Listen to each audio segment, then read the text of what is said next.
एक बार की बात है, एक छोटे से गांव में अर्जुन नाम का एक लड़का रहता था। वह एक साधारण कृषक परिवार से ताल्लुक रखते थे। फिर भी उनकी आंखें सपनों से जगमगाती थी। गांव में एक प्राचीन बरगद का पेड़ था, जिसे इच्छाएं पूरी करने के लिए कहा जाता है।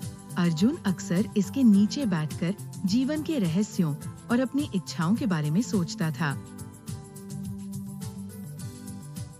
एक दिन उन्हें पेड़ के नीचे उगने वाली विशेष जड़ी बूटियों के बारे में पता चला। अगर सही समय पर इन जड़ी बूटियों को चुना जाए, तो ये किसी भी समस्या का समाधान कर सकती है। अपने गांव की मदद करने के लिए दृढ़ संकल्पित अर्जुन एक खोज पर निकल पड़ा। उन्हें चमकीले फूलों वाली एक छोटी सी झाड़ी मिली और उन्होंने एक अजीब सी अनुभूति महसूस करते हुए उन्हें उठाया। वापस जाते समय उनका सामना संकट में पड़ी एक बुजुर्ग महिला से हुआ। बिना किसी हिचकिचाहट के उन्होंने अपनी सहायता की पेशकश की और उनके घर का मार्गदर्शन किया। आभारी, उसने उसे एक लकड़ी की छड़ी उपहार में दी, यह कहते हुए कि इससे उसे मदद मिलेगी। जब तक वे सच्चाई के मार्ग पर बने रहेंगे, ये उनका मार्गदर्शन करेगा।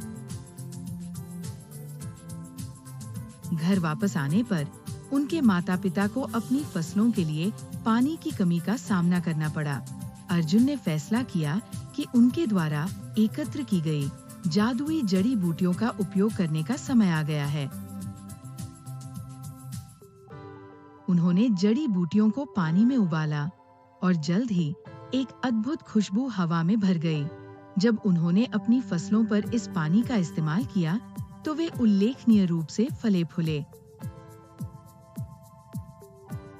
गांव वाले हैरान थे और उनसे सीखने आए थे।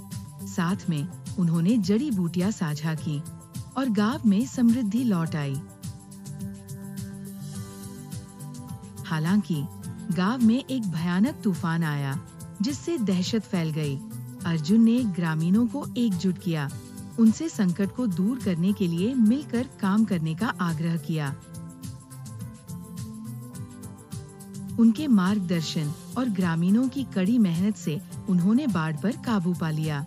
उन्होंने कठिन समय के दौरान अर्जुन को उनके साहस और प्रेरणा के लिए धन्यवाद दिया। उन्होंने विनम्रता पूर्वक उत्तर दिया, ये सब हमारे सामूहिक प्रयास से संभव हुआ। अर्जुन गांव में आशा और ज्ञान की किरण बन गए।